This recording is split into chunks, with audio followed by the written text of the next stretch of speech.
the Pharaoh PR Prodi Rain, the Dark Phoenix himself.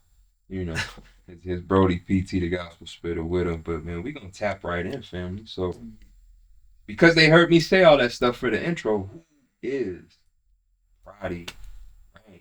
Who is that to everybody? When I hear that question, um, I always start with I'm just a ordinary human being that just experienced some extraordinary things, genuinely. And I've seen extreme, I guess, pain, poverty, the inner workings of the system firsthand. Hmm. I learned true love. I experienced the Most High in a certain type of way. And yeah, man, that's really it, man. That's what I Yeah, can say. That's who I am. yeah, yeah. So you, Somehow I got a gift to just talk about it. That's hey, it. Yeah. hey. So we gonna tap in, family. So touched on something right there, man. Being able to see in the system. What you mean by that? Yeah. Well, incarceration. Like Yeah. many people don't know. I've been through that. I seen when you got a lawyer and he laughing with the judge and you facing I mean, not even speak from my situation, but just other people's situation. People facing life. The lawyer laughing with the judge. Um, People sitting in the courtroom saying, "Yo, we don't know if he's guilty, but if he's not guilty, we know he knows who did it, and he still get life." Like I seen that with my own eyes.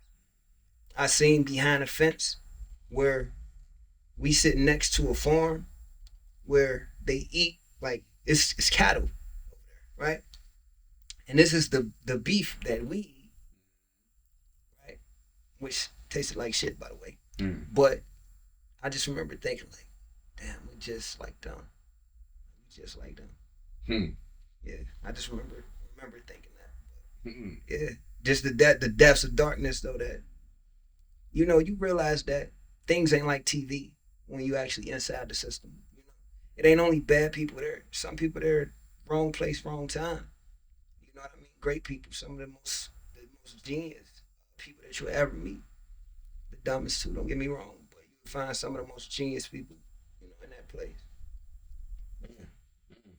Yeah, yeah. You definitely had to touch on that, family. You know what I mean? So because of the fact that you've been through something like that, as you do what you do, and you got, your different styles, music, do you feel like you're misunderstood because of all of that you encompass?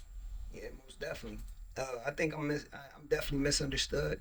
I think as a person and as an artist, I think that uh, music is secondary to that. It's just like people need to figure out a way to figure you out, Hmm. and if it's not simple enough for people to figure out, then typically they dismiss you. You know, they might see an image and say, "Oh, he's that," or "I think he's that." Hmm. You know what I mean? It's like it's cliche to say don't judge a book by its cover, but it's just like some books you can't just read 4 words and just be like, "Oh, that's the book." Not everyone, like, but I think that it's a normal thing for people to be so simple. You know what I mean? But I think as long as you understand, like I understand me, I'm not confused. When I'm very intentional when I'm doing music, when I'm presenting myself as a person. So I believe that the burden is strictly on me to make them understand, to paint that picture. I'm doing myself a disservice if people don't understand. I'm not putting in enough work if people don't understand yet. You know what I mean? So that's just how I approach it because I know that people don't know what they truly want. Like at the end of the day, people don't know what they need until you force it down their throat, and they Hmm. like, oh, I like that, Hmm. I want that, I need that. So I feel like that's my job. But until then, I just do what's natural to me. Even people like Tupac, like he could do a Brenda's Got a Baby, and he might do a Hit 'Em Up, and then people like, oh, Tupac is confused. I mean, not Tupac, just human. I mean, Freddie Rain is just human. I mean, at the end of the day, because sometimes I be feeling like Brenda's Got a Baby. I want to save the world, and then a couple days later, I'm like, man, fuck these niggas, man. You know what I mean? Like I think that's just being human, man. So Hmm. if I ever venture off into different vibes, it's just showing all my human sides, but genuinely. Mm-mm. Yeah, that was deep. Yeah, for real, for real. And I love these convos, man, just because, at the end of the day, it's stuff that needs to be said, but it's like taboo, and you would think in this time things aren't taboo anymore, just because of where we are as people and generation and everything that's happening in our environment. So I got to hit on this, because I'm being the bad boy of gospel. I love the dark, I love that, especially when you bring light up out of that too. So I can see the rock star, I see the get up, the style, that got like a gothic twist with it too, vibe with it. But you also referenced God too. You did that just a minute ago, and then I've heard your music. For everybody that's heard it too, they know what's in your music. So what's the method to that, or the methodology behind Most definitely. Well, we just had a conversation earlier about who actually started the rock star, uh, rock music. Even the dress, the get up, and that was people of color. You know what I mean? So that's number one, bringing it back to that. And I think the way you dress is a representation of who you are, or an aspect of you. And me, I got introduced to rock music when I was real young, like 12. Still living in the trenches. Still, waking up to gunshots. I had a Caucasian friend, and he showed me like Linkin Park. And I always loved rock music, but I always been from the trenches as well. You know what I mean? And as just far as my get up, that just always been a part of me. I think that people express something in rock music that cannot be expressed with words sometimes, or with rap music all the time. Which is why I made the World in Flames album, the rock album, full length rock album, is because it's only so many things that words can say. And at that particular time, I just felt like I was vibrating so low, um, with just music, my life in general, and it was bringing me some things that I just didn't desire anymore. And I just needed to release myself of all the cultural chains that was on me, the mental chains, spiritual chains, and I feel like that was a release. That was a release for me. That project was. But back to the way I dress. This is also a release of cultural chains. Everybody from the trenches don't look like me. This is how I paint. Um, and I love certain parts of the Gothic style. You know what I mean? Like being loving the culture of rock, you kind of adapt to that. And I believe that being that there is so much dark in the world, it's got to be a point where you get comfortable in the dark. You know what I mean? You have to be comfortable in the dark.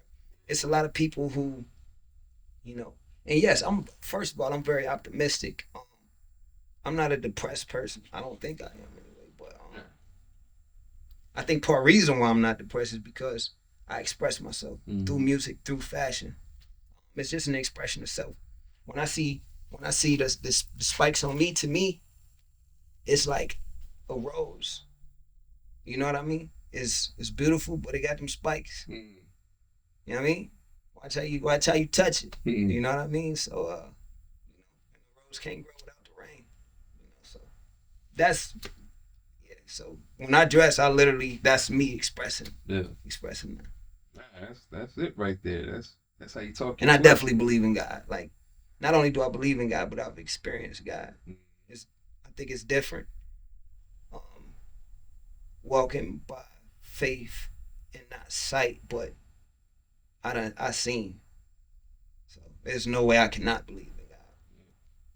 That's real, man. And I'm glad you touched on that because I've had those. We build on this a lot. I've had those experiences where it is no denying you've seen the hand of Yahweh. You've seen Him right there.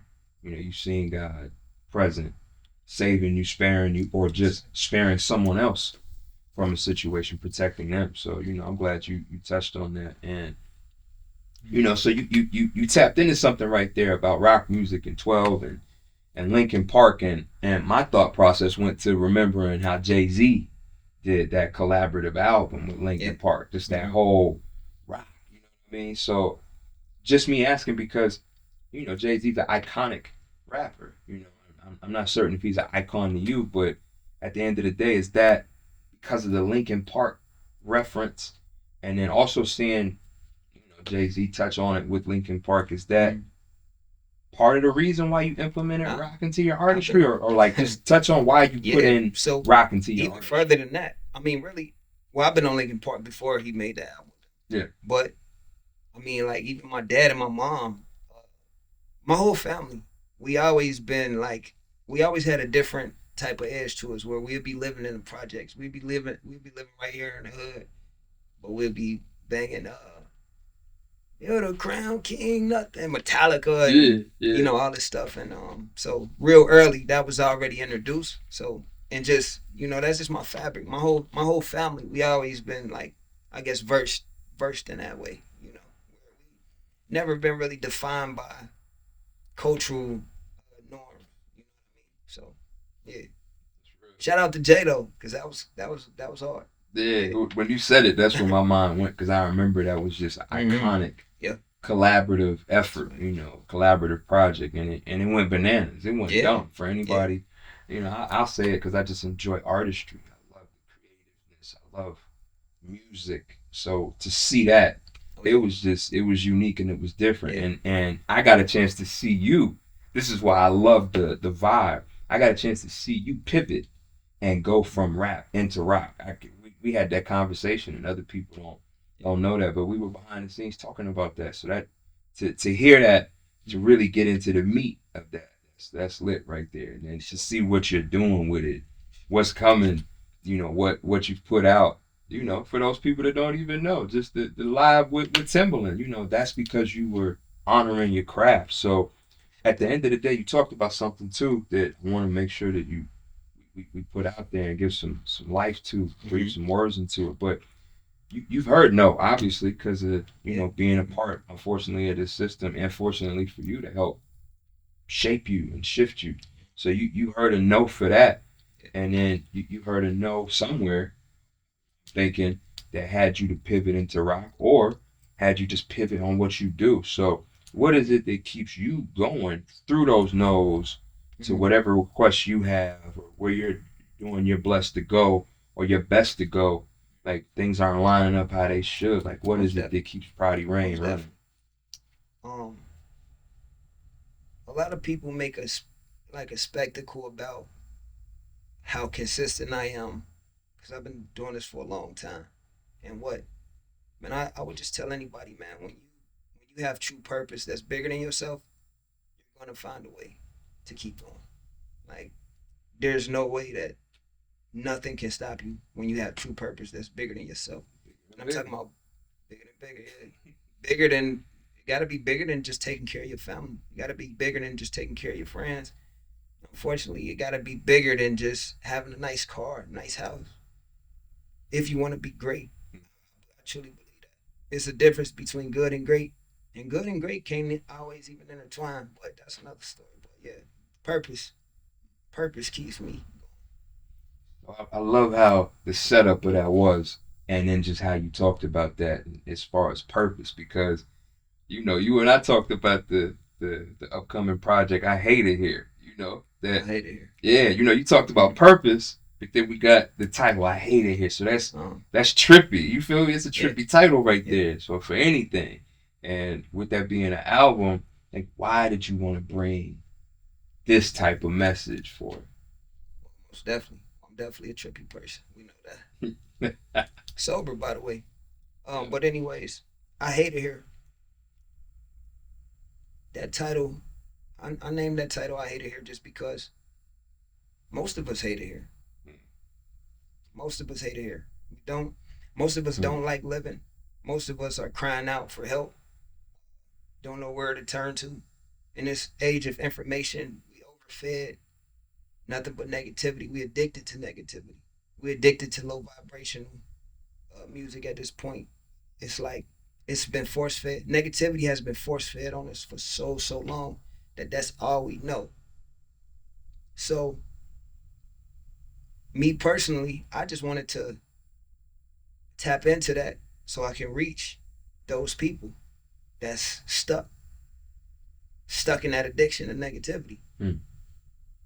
Cause you're gonna like what I'm about to say. You're gonna like how it feels. But it's medicine and the candy. Me personally with life, I don't necessarily hate it here. And hate is a strong word for one. I think words are powerful.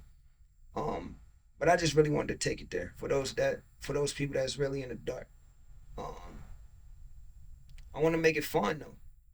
I want to make it entertaining. I want to make it be digestible. I want to revolutionize conscious rap because a lot of the conscious rap right now is not even digestible. It's boring. And then we so addicted and so accustomed to low vibrational things, people, places, and sounds that we don't even digest a lot of things that are actually positive. So it's kind of like, kind of got to put the mask on, rob the bank, and then pay the people. Hmm. You know what I'm saying? So that's why I made I Hate It. Mm. Hey, it's like a new era version of Robin Hood. You know what I'm saying? So I feel that was real right there. So because we're talking about the project, I don't want to get too far off of it.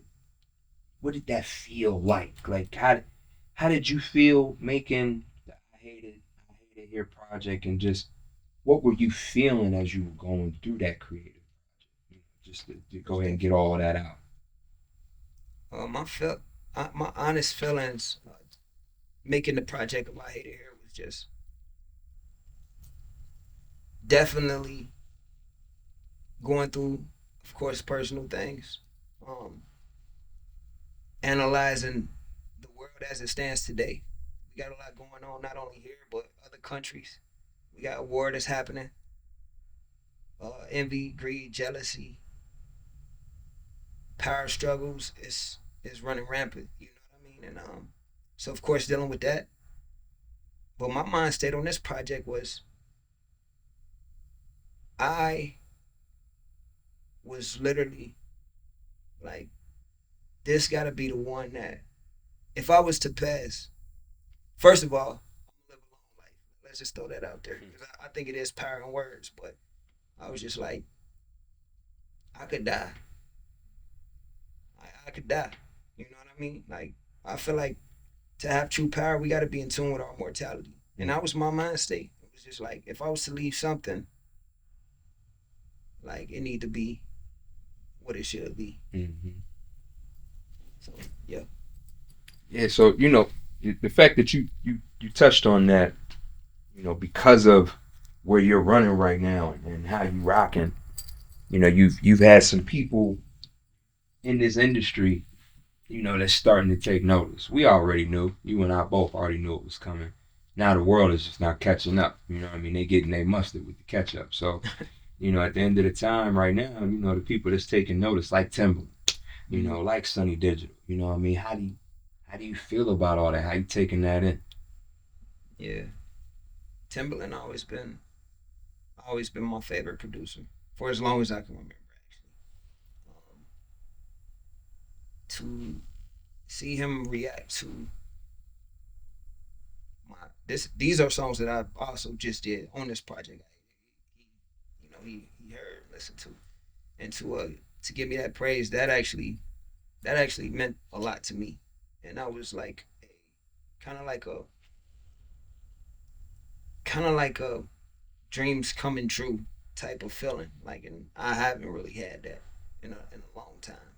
Striving and doing everything I'm doing, and working as hard as I am. Like that was one of them things where I felt validated from that, and I felt honored at the end of the day. But I admire Timbaland for many reasons. His of course production skill, originality, and just something good about the guy that I like, and I hope we can work together in the future. That'd be crazy. Liddy, yeah, that's what I was about to say. That's Liddy right there. Yeah, Told me he wanted to introduce me to Travis Scott. That was crazy. I don't know how it really was about that, but yeah, Timbo, like, yeah, she got it. yeah, That's crazy. yeah. Hit him up, hit him up. Not the Tupac way, but you know what we talking about. Hit him up. You feel me? But Yeah, man. So holla at me, man. Holla at everybody. We in Twizzy 24. You know what I mean? 2024, the Black Mamba Kobe Bryant year, and we're pushing forward. Like you said, you're gonna live a long time. We gonna live a long time, but we only here for a blip when you really look at it. So, what is it that Prodi Rain not only wants to be remembered for or seen as doing, but what is it that you want to be the architect of so that when folks look back, they like, yo, if you would, right, you missed all this, you missed that, you, what is it that you want to stand on or stand for? Mm-hmm. Well, with striving to be great, I think us as people are not always good and great at the same time. And I think it's a struggle to be good and great at the same time. You know what I mean? So I want to be a good man to my family first and foremost. I want to, and I want to be great. I want to revolutionize conscious rap because I believe that it needs it, and really right now there's kind of no such thing. So I do want to be that staple in this space and time in particular. Um, I want to be remembered as a thought leader, as the goat man. Yeah, no, I'm a goddamn goat. Nah, I mean, man, whatever's here for me to leave, I believe whatever's in God's will, it will be done, man. And I'm comfortable with that. I don't want more than that or less than that. Whatever's for me, that's what I want for me. Whatever people remember me by, it might be a negative thing, it might be a positive thing. Um, so be it. It might be somebody's karma, good or bad. It is what it is. I believe in God, and I believe He's perfect, and He knows exactly where I'm going and where everybody else going. And I think that's a good place. That's what He told me. Mm. So Hey, I guess I'll leave it with that. hey, look, that's the best way to do it. That's the best way to hit them. At the end of the day, you leaving them with something that's purpose filled right there. That's all we can do right there. So y'all heard it, man. We came, we saw, we already been conquering. You know what it is. Catch up, get your mustard. Don't relish the past. Just come on and eat with us. You know what it is. Love it. Yeah, I hate it here.